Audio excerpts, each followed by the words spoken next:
Here you go, my healthiest cream cheese I made. It's milk that expired already. I boil it and become cream cheese. Namumu siya after I add a lot of lemon, and after that I drain it. I use strainer and then I use blender to blend it. So it looks like peanut butter and it's become sweet and sour, guys. The cream cheese I made. It's very healthy, the healthiest cream cheese ever. Hello everyone! Good morning, good afternoon, good evening to all people around the world. To all Filipinos, so OFWs working abroad, mabuhay po tayong lahat. So right now, since my milk got expired, it says here April 23, but now it's April 29th. 28, April 28, so it's expired. So it's still okay, but you know, to make sure that no food poisoning, so we're gonna make only a cream cheese. So if you have milk that it's expired, guys, for a few days, you don't have to throw it. Don't wasted your money. So we're gonna do is cream cheese. So we're gonna cook this to become a cream cheese. Of course, to cook that in a healthy way, we're gonna use our 3/4 salad mustard. Then we're gonna put it closer so you can see it, guys. Yan.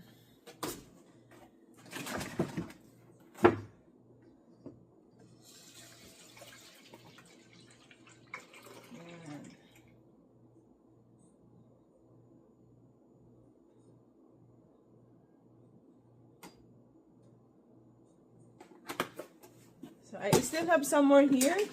We're gonna add this also.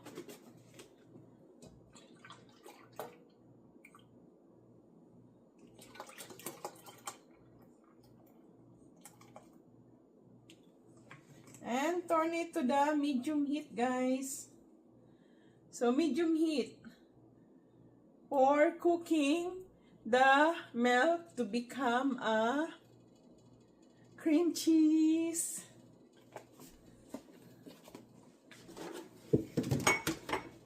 We're gonna put the lid. When it's about to boil, we're gonna remove the lid and we're gonna add the lemon. So if you don't have lemon, you can use calamansi. If you don't have calamansi, you can use lime. Or if you don't have all of those, you can use vinegar. So it's up to you guys which one do you feel to use it. Optional, the vinegar, lemon, lime, or calamansi. So we're gonna let it there to be boiled and become like namumuo ba in Tagalog. So it's gonna be stuck up there. So we're gonna see after I think it's around 30 minutes to make the cream cheese from the milk. Since you know me, I'm a very healthy person. I always want to be healthy and do cooking healthy. So what we're gonna do now, we're gonna add a cinnamon stick.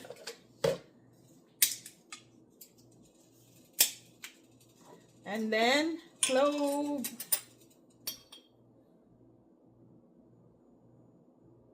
Yeah. 1 teaspoon of clove, guys. And also turmeric. Anti-inflammatory. So our cream cheese is gonna be very healthy. See guys, the color is changing now.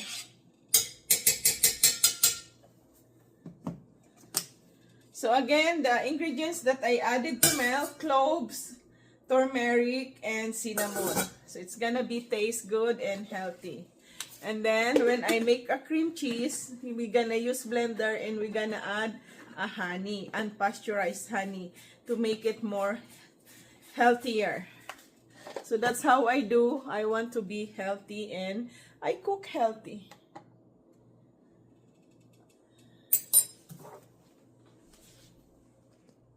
Let's add the lemon or lime.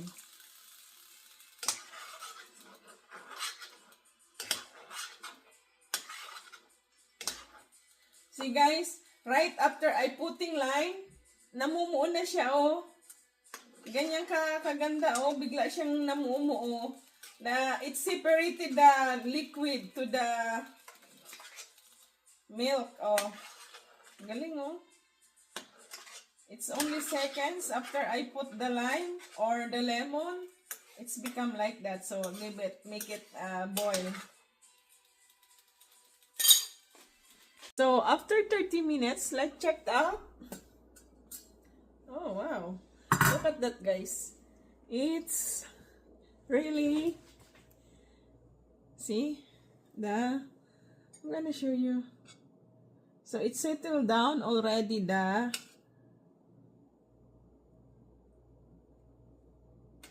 milk, that it's become gonna be cream cheese. So let's try. So use a strainer, guys. Use a strainer to get the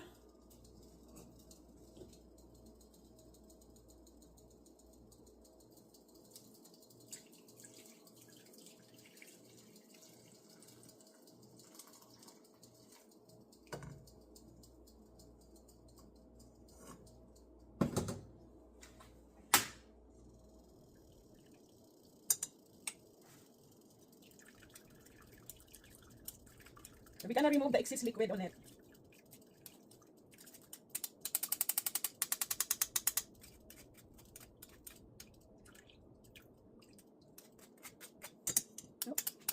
And we're gonna use another bowl.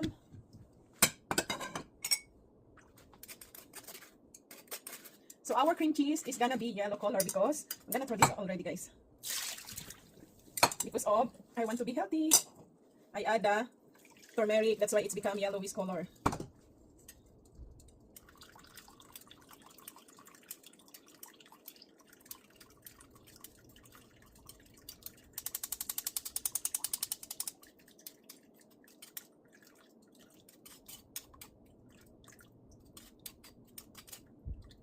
So at least no wasted of expired milk.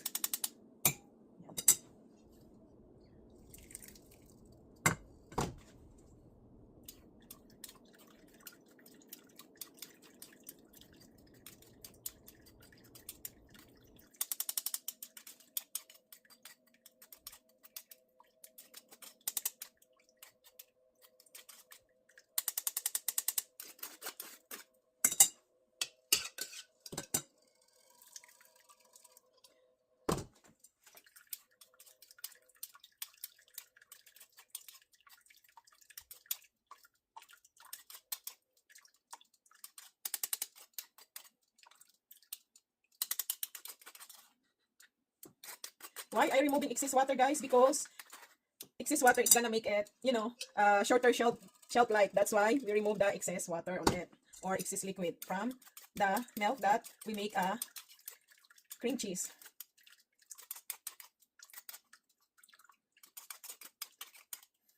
Or if you don't want to throw this, you can use this to water the plants, the excess liquid from milk. Tapon ko na to. I don't want to water it to the plants, guys. Why? Because I don't have enough time. It's late at night now. I don't have enough time to, timplahin to make a ratio because it's sour. Let's try it. Oh, actually, it's sweet. Oh my god, I wasted it. It's sweet, guys. Oh, the rest is I'm gonna save it. It's really good because of, you know why it's become sweeter? Because of the cinnamon. So the cinnamon is become a sweetener. It's hot. And we're gonna leave the cinnamon stick and I'm gonna include it when I grind it.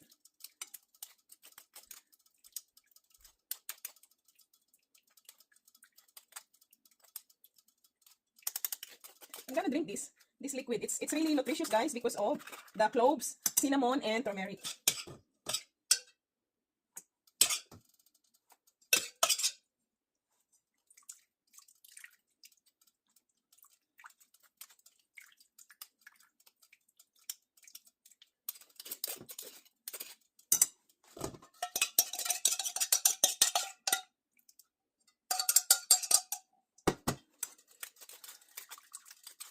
Sayang, tinapon ko yung iba. Ang sarap, matamis.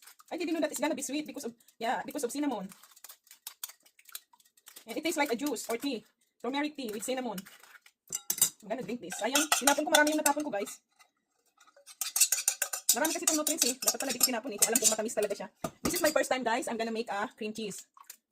Because usually I throw the expired milk, but since you know I don't want to throw it anymore, it's become more and more expensive. Before you can buy a $5 milk, the $1, but now it's become $9. And the organic one is $12, almost 13. So I'm gonna drink this, guys.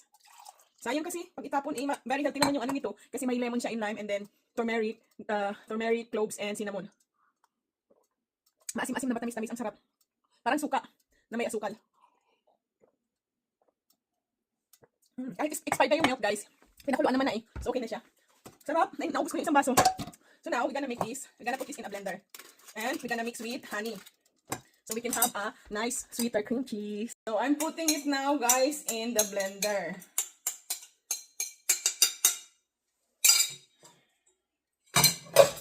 Yun na. And then, we're gonna get a honey. So, I'm gonna put 1 scoop of honey. Ooh, ang sarap nitong palaman sa tinapay. Ang sarap nito, guys, palaman sa tinapay tsaka sa pandesal. Oh, tamis nito. Huwag na natin masyadong iubos yan. Kasi lalagyan ko to ng aking tea. Sarap. Let's blender it.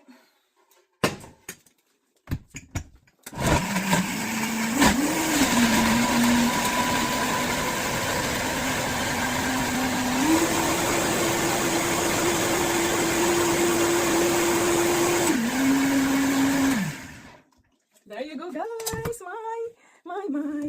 Umusok. Kasi mainit pa eh. So ngayon, meron na tayong cream cheese. Excited na ako matikman. Kaya lang, it's midnight. It's almost midnight, guys. So I cannot eat any bread. Oh, look at that, guys. Oh my God. This looks so delicious and yummy. Here, a jar.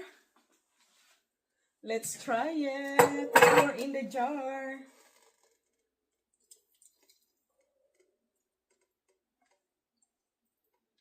Yan, guys, oh.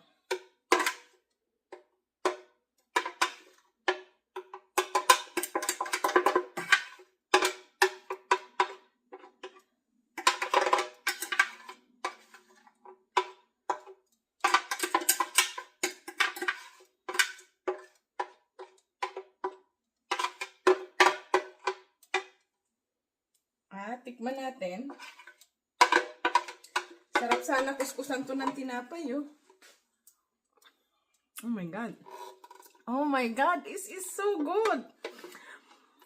Ano siya, sweet. It's become sweet and sour. Holy crap. This is perfect. Ang sarap. Teka, sisimutin ko to. Sayang, I cannot eat bread, guys, right now. See? Oh. It's might gonna be 2 pounds cream cheese. So when we put this in a fridge, it's gonna be like creamy. Sarap, grabe, oh. So this is Merlinda's cream cheese with cloves, honey, unpasteurized honey, and turmeric and cinnamon. So very healthy cream cheese, guys. See, so yummy. So I cannot close the lid yet because it's still hot. So just leave it open for a while. So yeah, this is a really good cream cheese. Here you go, my healthiest cream cheese I made. It's milk that expired already. I boil it and become cream cheese. Namuumuo siya after I add a lot of lemon, and after that I drain it. I use strainer and then I use blender to blend it. So it looks like peanut butter and it's become sweet and sour, guys. The cream cheese I made, it's very healthy, the healthiest cream cheese ever.